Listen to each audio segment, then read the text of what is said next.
To continue our Golden Gate Breakfast Club good relationship, Linda Shively is another member of the National Speakers Association of Northern California. She's a best-selling author, award-winning speaker, and neuroscience and mindset expert. Included in the list of her favorite places to speak are the New York City Bar Association, the Harvard Club of Boston, Walmart, Carnegie Hall, and the Golden Gate Breakfast Club. Linda was featured in a movie with Winona, Ryder, and Jeff Daniels and performed at the Rose Bowl for over 90,000 people. Award-winning physicians, entrepreneurs, and realtors have sought her out to decrease the stress and overwhelm in their lives by eliminating their self-sabotaging patterns. To discuss how to tame the joy-stealing dragons in life and business, get your jazz hands ready to welcome a San Francisco Bay Area native, master practitioner of NLP, neuro-linguistic programming, executive coach, and certified laughter yoga leader, which was part of her last program. As you might see on the screen, she got us very engaged laughing. A good friend of mine and yours, Linda Shively. Take it away. It was a sunny Saturday afternoon. I opened the back door and whoosh, in flies a green hummingbird with a bright red chest. It quickly flies up to an upper window and, not finding an escape, it flies up to the skylight and frantically tries to get out. It can see the bright blue sky. It knows where it wants to go, and it can't get there. How many times have you known where you want to go, and something invisible seems to be holding you back? Would you like to know the #1 resource to success? It's the middle of December, 2005. I have to make a tough decision. I have to decide how to escape an abusive marriage with my severely handicapped 3-year-old daughter, Jessica. Jessica's a bright-eyed, happy little girl. She's excited to be in preschool. She loves to read and play with her friends. She also has spinal muscular atrophy, a progressive neuromuscular disease that affects her ability to crawl, walk, swallow, and even breathe. She has a tube to help her eat and a tube to help her breathe. And with the strength of her index finger, she's able to drive a power chair and use her communication device. Her animated eyes express what she wants. I cannot move my eyebrows like she can. She brings me so much joy. My marriage keeps me on high alert. I never know when he's going to explode. I feel like I'm walking on eggshells. I think if I do what he wants, everything will be fine. Yet that doesn't work. Everything is not fine. When he gets upset and throws a package of frozen food at the back of my head while I'm caring for Jessica, I knew I had to leave. It's not a healthy place for me to raise my child, and it's not a healthy place for me. I've completely lost myself. But I wonder, how can I do this on my own? Where am I going to go? What am I going to do? On a Tuesday afternoon, I bring Jessica home after preschool, and I put her down for a nap. I look at her nurse, and I say, you pack her medical equipment. I'm going to pack her clothes and toys, and as soon as she wakes up, we'll escape. After a flurry of activity, Jessica wakes up, and we escape. Exactly 2 weeks later, 2 days after Christmas, I hold Jessica in my arms as she takes her last breath. and dies. From that moment on, I struggled to see any kind of future for myself for 10 years. I didn't know what to do with my life. I struggled to see what I could possibly do. I couldn't get started. I found myself overwhelmed, procrastinating, and not taking action. And I didn't know why. Have you ever had a goal you wanted so bad, but you kept finding yourself procrastinating and not taking action? Have you ever doubted yourself and then realized, maybe I didn't actually feel like I'm good enough? Or have you ever felt overwhelmed with your growing to-do list and then realized none of it's actually important? Go ahead and say yes in the chat if you've ever experienced procrastination, doubt, or overwhelm. I'm curious. Yeah, you're human and you're not alone. I finally realized there was one missing component, one missing key, and I hadn't had it in nearly a decade. And that's the secret.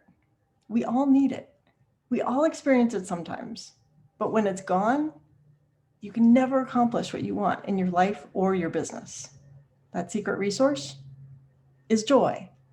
When you have it, you love it. When it's missing, you don't realize it's missing, but nothing seems to work.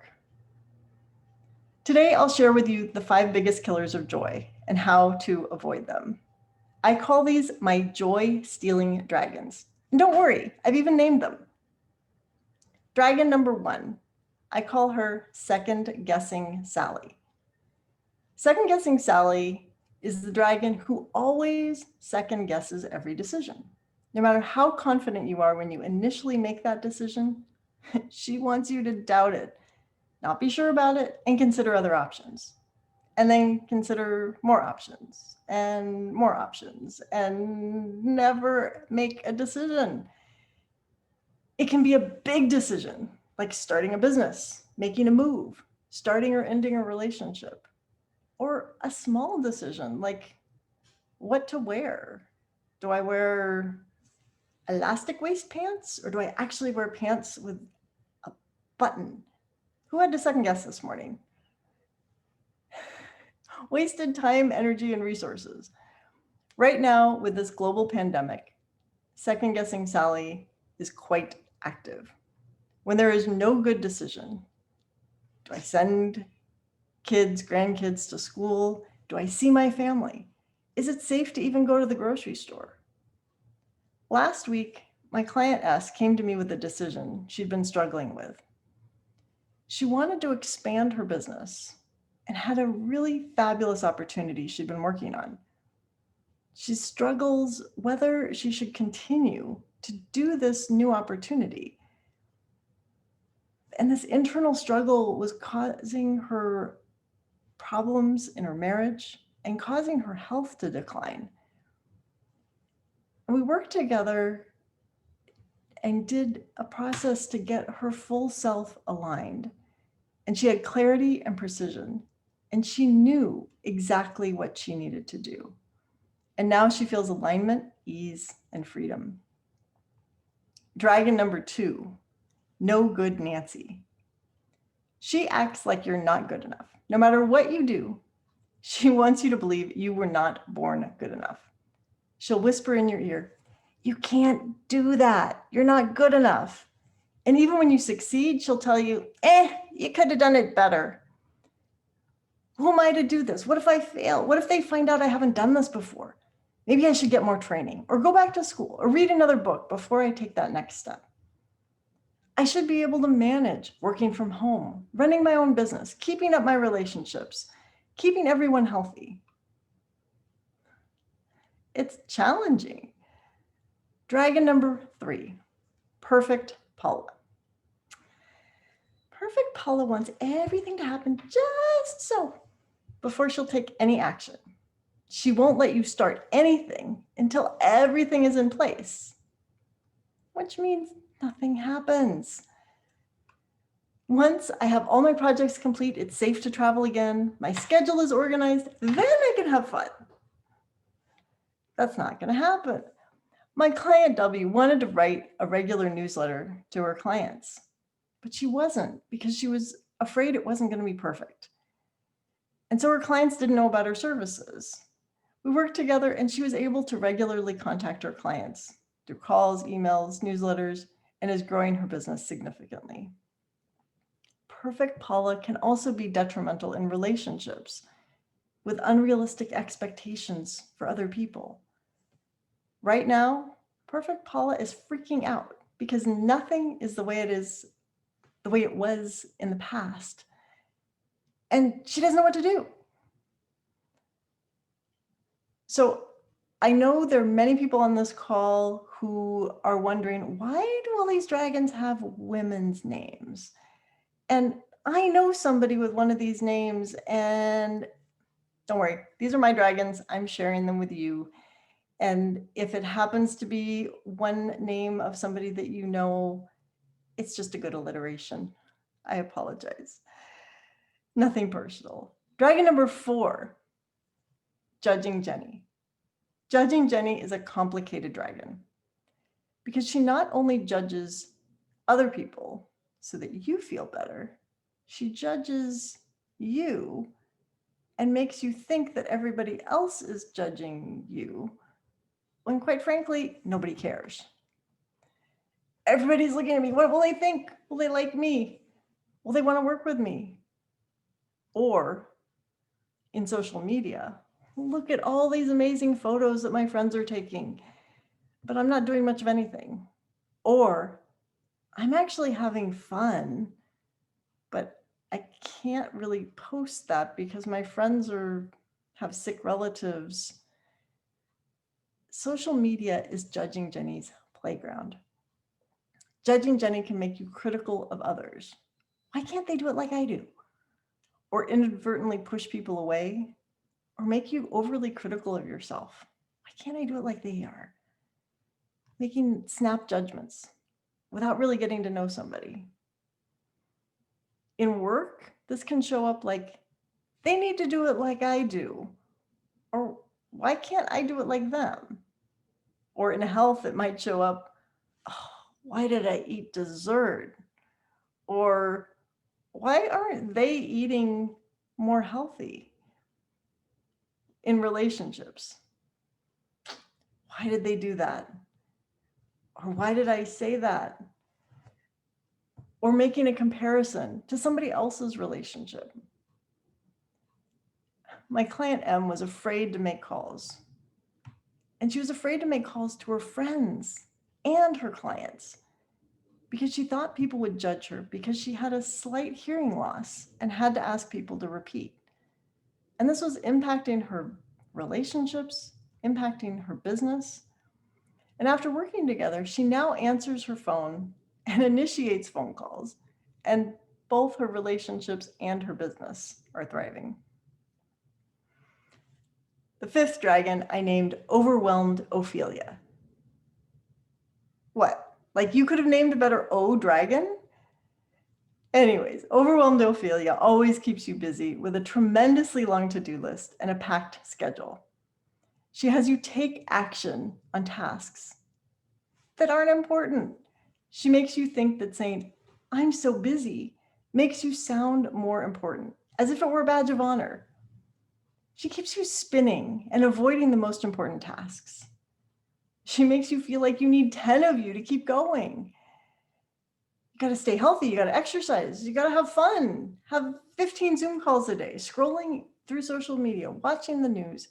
All of these tasks that really aren't important.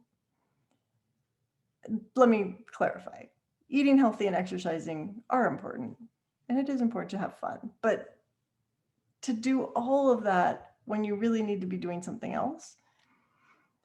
My client Y had too much to do, had ineffective systems, and she wouldn't ask for help. She didn't know where to start and kept spinning in circles. After we worked together, she was able to organize her office, create the systems, and be willing to actually ask for help and delegate when she needed. So now she could take on the projects that she wanted and accomplish her goals. At work, overwhelmed Ophelia shows up as too much to do, too many tasks, not enough time. In health, how do I make time for what's really important, like my health and my exercise? I don't have time to meditate. Relationships. Can we even have a date night? Is it even safe?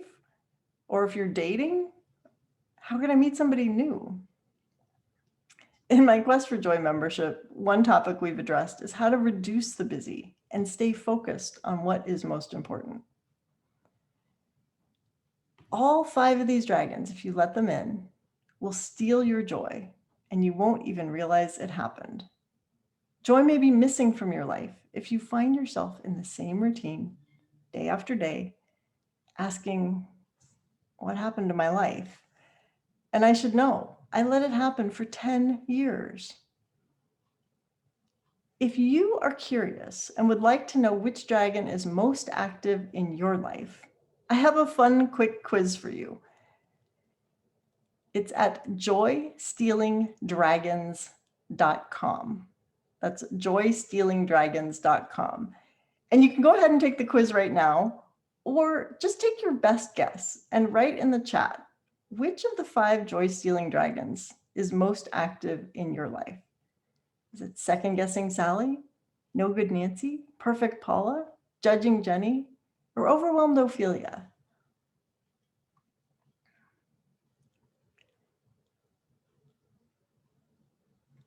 And now let's get to the 3 principles to use to tame these dragons. Principle number 1, live a better story. We each have a choice. I learned from my friend Maria, who told me when my daughter Jessica was first diagnosed at 3 months. She said, you cannot change what happens to you. You can only change how you deal with it. My story used to tell me how to feel, how to act, what's possible. Now I tell my story, empowered and with passion. I choose to not let what happened to me direct my life. Your story is the core of you. Story equals meaning, and meaning controls everything. We cannot change the facts of our past, but we can change how we interpret them and what meaning we will make of them. And that is powerful. Do you like the story you've been telling yourself? Or do you want to retell it? The meaning you give your story can be coming from what you've learned. Perhaps you learned you always had to be in control and be strong and never show emotions. And then you wonder why relationships don't work out the way you'd like. Or maybe you learned not to confront and go along with everyone else and wonder why your needs never seem to be met. My client Jay had lost herself. She'd had a traumatic childhood and a death of her spouse. Her story revolved around the others in her life, almost making her invisible. By using the intense fear neutralizer with her, she was able to release the pain around those events and is happier, has a better relationship with her family, and is living life to the fullest. She's continuing to surprise herself with how easily she's able to interact in situations that used to cause her tremendous emotional upset. People need me to tell and live my story. People need you to tell and live your best story, and not to have your story tell you. What story do you want to change? Write it in the chat. Principle number 2, tell time what to do. Time is going to keep going. Grief, anxiety, overwhelm, stress, all of that does not get solved by time. But wait, time heals all wounds, right? Haven't we heard that? No, it doesn't. You can sit for decades and do nothing, and nothing will change. Or things will get worse. Worse? Yeah. If you spend too much time in grief, loss, conflict, or avoidance, time will build them up stronger. I like to say, and you can write this down, Time does not heal all wounds. It's what you do with the time that matters. I'll say that again. Time does not heal all wounds. It's what you do with the time that matters. If you actually do something about it, maybe you seek help, maybe you get guidance from someone else who's gone through the journey, you can get through it faster and more effectively and be able to do it and live the way you want to live. The secret to get unstuck is to direct time to what you want. Decide what you're going to use your time for and focus on that. Have you ever procrastinated about making an important decision? Yeah. And then it turned into a crisis? Maybe you noticed the roof is leaking. I should probably get it fixed. And then the storm came and the roof caved in. Or maybe you waited to call or visit a loved one, and then they got sick, or worse, died. Have you put off making a decision and eventually the decision was made for you? Maybe you waited to apply for the job, past the deadline, so the opportunity was no longer there. Or you didn't tell the person that you cared about them and they met somebody else. Or you weren't sure if you wanted to have a child and you waited, and then your biological clock stopped ticking. Every behavior is something you decided to do, whether it was consciously or subconsciously. And the root of every behavior is a decision. Thinking time is going to fix something isn't helpful. I have a client, Elle, who used to treat her business like a hobby. She wanted to do it, but she kept finding ways to distract herself and diffuse her energy. So she rarely spent meaningful time on her business. Through our VIP work, she's growing her business, learning to say no to activities that are not important, and has also made significant strides in her health, donating more than 30 pounds back to the universe. She's chosen how to spend her time, so it is working for her. What are you allowing time to decide? Go ahead and put that in the chat. Are you spending time on what's most important? What are you sacrificing? Billionaire investor Warren Buffett says the best investment you can make is the one that you can't beat. You can't be taxed, and not even inflation can take it away. Ultimately, there's one investment that supersedes all others. Invest in yourself. Are you spending time and resources investing in yourself? Or are you spending time aimlessly scrolling through social media or watching Netflix? Principle number 3, choose your voices. We have voices around us all the time. We have external voices and we have internal voices. Yes, I know you talk to yourself. We all do. However, the voice or voices in our head are usually from someone else, maybe a parent or a family member, second grade teacher, class bully, and they might stay there forever. But if we continue to listen to them, especially if they're negative, it doesn't really serve us. Second guessing Sally might be saying, you should, no, you shouldn't, maybe you should, or no good Nancy, oh, you're not good enough, you can't do that. Perfect Paula, you have to make sure everything is in place before you can start. Judging Jenny, oh, they're smarter, they're more successful, don't even try. Or overwhelmed Ophelia, well, you're too busy to do XYZ, whatever it is. You can tell that voice what to do and choose to listen to the voices that serve you. Now, what about those external voices? The people around you. We often take it for granted and feel like we have to listen to the people, that negative family member, friend, or business associate. But you can choose the right voices. Just because somebody is close to you doesn't mean they have to be close to you. My client Kay did not feel good enough. She had a lot of negative self-talk that really came from somebody else. In my Reemergence 90-day program, we did the quantum time release, and she was able to recognize the voices were not hers. and ultimately chose to keep the positive and reinforcing voices and stop the negative voices so she could quickly have a better relationship with herself and eventually with her partner. What are some of those negative voices saying to you? If you want to, go ahead and put it in the chat. And how are those negative voices affecting your life or your business? So I'm curious, which of the three principles is most important for you to implement now? Live a better story? Tell time what to do? Choose your voices. Go ahead and write it in the chat. Now you know the joy-stealing dragons: second-guessing Sally, no good Nancy, perfect Paula, judging Jenny, and overwhelmed Ophelia are stealing your joy. And you have the principles: live a better story, tell time what to do, choose your voices. And the last piece is a simple solution.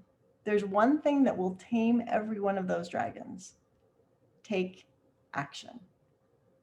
The challenge is all action isn't the same, and people find themselves not doing it. In my research, I've identified 4 different types of actions that you need to take on a daily basis to return to the joy and to begin get results. And what I'd like to do for you here today is give you a gift, a 60-minute Tame the Dragon strategy session with me. Now, I can't give this to everybody because there are more than 34 people on this call right now, but I have limited availability. And what I'll help you do is clarify what you really want. What story is keeping you from getting that, and identify which of the 4 types of action is going to be the best for you to start taking based on your unique situation. People have profound experiences on this first call. For one client, said the Tame the Dragon strategy session caused me to reflect deeply, and I could finally put words to the things that I wanted to improve about my life. The session is valued at $500, but because I love Golden Gate Breakfast Club and everyone who is here, I want to give this to you as a gift. And all you need to do is to take advantage of this, is to take action. So go to lindashively.com/events and scroll down, and you'll see a link to sign up for an available time. I've opened up my calendar for the next couple weeks, and I have limited availability. If you don't happen to get a slot, email me and I'll put you on the waiting list. After you sign up, there's a simple questionnaire that will help you get the most out of the session. And people have gotten tremendous results just from filling out the questionnaire. It's not for everybody. If you're content and want to keep your dragons, that's fine. If you're ready to get rid of them for good, sign up and we'll talk. If it's a fit, we can figure out how we'll work together. The hummingbird is finally tired of struggling. I get up on a ladder, I reach out my hands, and it allows me to gently guide it outside so it can get where it wants to go. Remember, don't let the dragons take over your life. Instead, bring back the joy. Mr. President. First of all, Linda, that was awesome. A little different experience on Zoom than the last time when we were dancing, and it was fantastic. Thank you. Thank you for sharing with us. We're going to open it up for questions in a minute. One thing I'd like to point out is when I was looking at the program, I was like the dream stealing dragons. I thought it was going to be more of an exterior kind of thing, like, you know, oh, those people over there, you know, they're trying to steal my dreams. And I realized immediately that it was all really, it's an internal battle that you're talking about. So that was great. And then the other thing is I took your little quiz, and I guess I'm the perfect Paula. I guess I'm a perfect Paula, which I don't exactly agree with, but anyway, that's what your quiz revealed to be. It's all good. I have rarely met someone who only has one dragon. Yeah, it's like an amalgamation, isn't it? Wow. Yeah. Well, if you guys haven't taken Linda's quiz, go over there and do that. And if you wouldn't mind, maybe just put a link in the chat. I think I will do that right now. Yeah. So that's wonderful, and thank you for your offer. Let's go ahead and open up for questions. If you guys would like to show your hand or put the do we have the hand feature activated, Tony? Yes, it's always active. Go down to the participants list. You have a raised hand option usually down there. And then you can also use the reactions. There's a thumbs up or a clap, or you can use one of those as well if it's easier for you. But the hands up is in the participants. There should be an option for raise hand down there. Okay. So I just want to say I put 2 links together accidentally, so I'm reposting it. So. Oh, hey, Linda, I've got a quick question for you too. Yeah. You start answering questions here. You've given us some dragons. Which one would you think is your own dragon? Oh, they're all mine. different days, different moments. It's yeah. Yeah. All right, Patricia. I'll be honest. It's I do my best to tame them, but they do surface. So. Okay. Well, my little hand in the participant isn't working, so my real hands are. Actually, it is working, Patricia. It's showing on my screen, maybe Oh, not. it's showing on your screen, but not mine. All right. Thank you, Tony. Well, these hands always work, as you know. We can all relate to them all, but overwhelm, Ophelia, is mine. I find, although I am quite productive, I feel like I am living my life in perpetual overwhelm. What is one technique? One technique is to pick one task, one bite-sized piece to actually start. Because often the overwhelm is because you're not doing it, or maybe you're doing it, but you're kind of in frantic energy, and just stopping for a moment and picking either the most important or a single one. It may not even be the most important, and just start somewhere. Good. Does that help? Yes, and I often do focus, but I walk in and there are so many piles and to-do lists. It's like there's so many. Where do I begin? Right.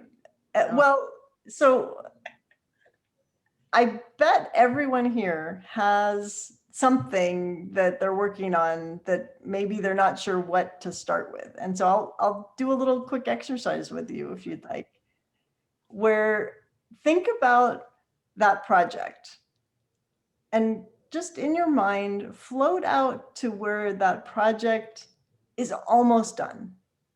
You know that completing it is inevitable, and go to that place now where you just and really feel it, where you know that project, like, it's going to be done. I just have this little teeny piece done, and bring that energy back to this moment of now and ask yourself, what is the very next step?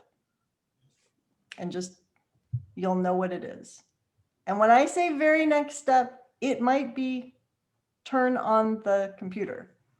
It might be get a piece of paper and a pen. It's not finish the project because that's too big. So what is that very next step that's a bite-sized doable piece? And then usually the momentum will kick in. If the momentum doesn't kick in, you can do that exercise again to give yourself. Betty Tace has raised her hand. Okay, Betty. Linda, what a wonderful presentation, and not just how you presented it, but pulling it all together and sharing your story and your pearls. I mean, I took tons of notes, and so thank you. Very well done, the content as well. So question, I think one of the biggest things, I'm an overwhelm Ophelia as well. And but I also love what I do, and I love being busy. It's not busy. I'm very interested in a lot of different things, but I think the hardest thing for me is emails, because what happens is we're inundated with so many emails, business emails, and they're all important. I just went back last night, like 6 days, and found 2 really important ones that were missed by me because I was delivering pies, but also by my team members who missed them. And so that's one question. How do you get a handle on email? And what I find myself doing is I will start an email and then I will kind of answer it, and then I'll go to another one and another one. And I'm doing like 10 things at once. And that is just so fragmented and challenging. So do you have any recommendations about emails, one step at a time? I think what you just said is a key. Attempting to do a lot of tasks at the same time. We like to think that we're multitaskers. I have yet to meet somebody who is a very good multitasker. And so pick one and complete it. And if you absolutely can't complete it, then you may have to jump from task to task. But our brains are not wired to switch back and forth quickly. We can do some things that maybe don't take a whole lot of brain power and switch back and forth. But if you're really needing to think about a project or a task or composing something, and then you get interrupted or you switch to do something else, then it takes a while to get back to that first task. So as best you can, stay focused on that one and move to the next. Thank you. Yes. Patricia, we have, Susan. Susan Moran, go ahead. am I unmuted? Yeah. Yep. I want to thank you because this has been the season that I've been donating to a lot of food banks, etc. But you just gave me the best phrase. I have personally 10 pounds to donate back to the universe. And one other thing I would say, when you're wondering what pair of pants to wear, and I thought about this last night, for the next pandemic, my recommendation is always wear pants with a zipper, because when you wear elastic waistband pants, you will be so shocked at the end of the pandemic. So that's my gift to you, but you gave me a gift. So thank you. I'm going to start my donating pounds program today. Yeah, I think I'm gonna have to start calling it the pant-demic. I've solved the problem. I'm getting the Velcro on my shoes, so I don't have to tie them. Well, the choice of words is important, and how you talk about yourself, how you talk about the activities that you're doing, it affects how you function. And so that when you say, what often people say is, oh, I lost 10 pounds. Well, when you lose something, you frequently can find it again. So when you donate it, you're donating it. So I'm glad you can use that. And yes, I agree with wear pants with waistbands, and sometimes you'll surprise yourself and they might actually be loose. Oh, wouldn't that be nice? Okay, any other hands? Any other questions? Craig, Yes. I'm raising my hand. I'm hitting the raise hand, but it's not working. No, it is. I see it. I was just getting ready to mention it. So Oh, sorry. Linda may have answered this last time she was here, and everybody's being very on point and asking business questions. So I don't want to get too tangential. However, Winona Ryder and Jeff Daniels, I'm not dovetailing that to what you do now. So can you fill us in a little bit on that one? I'd love to. I had the opportunity to be in the movie Welcome Home, Roxy Carmichael. And I don't know if you ever saw it or not. It was not necessarily a big hit, but they were in it. And I was in the UCLA marching band at the time, and they needed a scene with the welcome home scene where the flag is waving. And so one of those little teeny tiny flags in the background was me. Okay, thank you.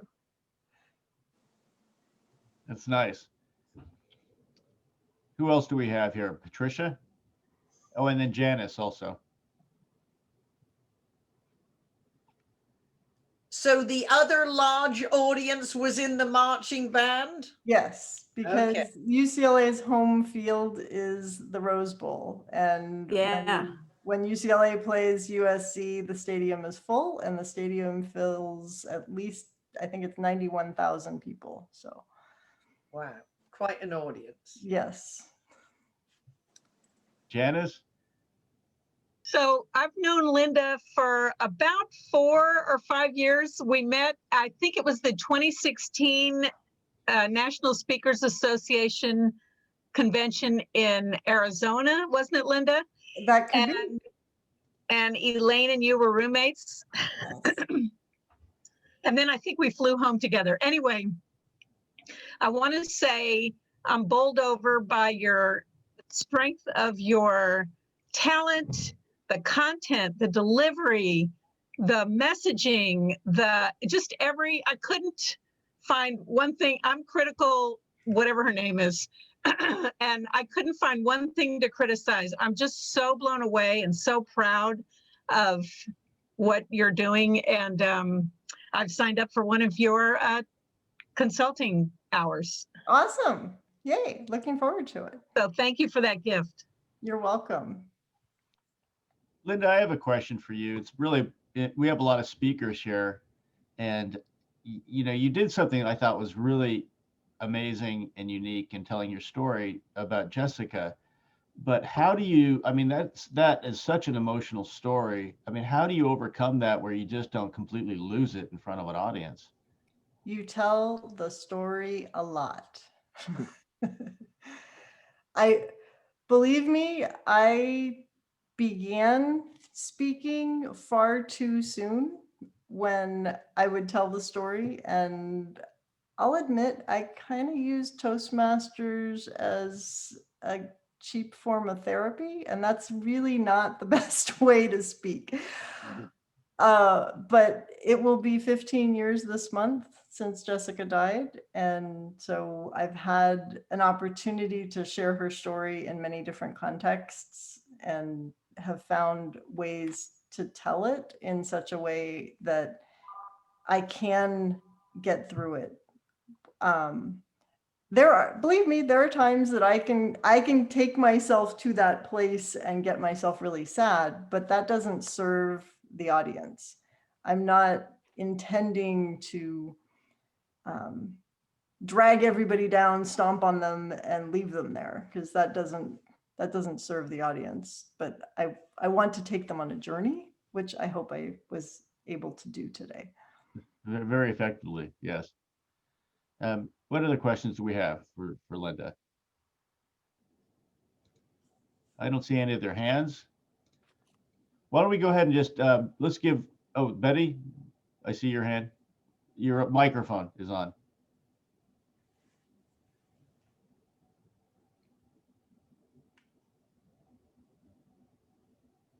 Sorry, I was trying to sign up for a session on the other screen. I'm not good at that. Linda, do you work with abused women in any way? You know, volunteering or whatever with women who have challenges with their spouses or whatever? Yes and no. I actually next week will be speaking to a group of domestic abuse survivors, and I contribute significantly to organizations, some of them that had helped me, and I will speak at those organizations. I don't exclusively work with that group with my clients. However, often people who have had losses, who have had challenges with abuse, are people that seek me out. I find that the right people come, Yeah. and whatever, it may not have anything to do with that, but they connect on some level with me. And so, and I know I've made a significant impact in their lives, and that I just love witnessing when people are on their journey, and it's a privilege to be able to help them shift to the people that they want to be. Excellent. Thank you. Mm-hmm. Great question, Betty. And Linda, thank you so much for your message today, how to slay your joy-stealing dragons. Patricia, would you like to wrap things up here? Well, what I was going to say is we've just had a fabulous program, and as we have next week's speaker on us, maybe Arnold would like to just tease us with what we're going to learn from him. So we're all going to invite guests to hear him. Actually, with Patricia being so, let's see, am I on? First of all, yeah. Patricia, you just got me all excited now, the way you presented that. So I'm ready. But next week, I'm going to talk about, ways to get along better with anyone, anytime, anywhere. And, sort of based on the book, I don't know if anybody's ever seen that show, So You Think You Can Dance. Anybody ever seen that one? Yeah, and there's a guy, maybe you've been on it, I don't know, but there's a guy on there named Nigel Lithgow, who's the coach of that. And he says, I always like what he said, it's not necessarily the best dancer who wins, it's the ones they like the most. And when you really look at it, everything being equal, what? People deal with people they like and they trust.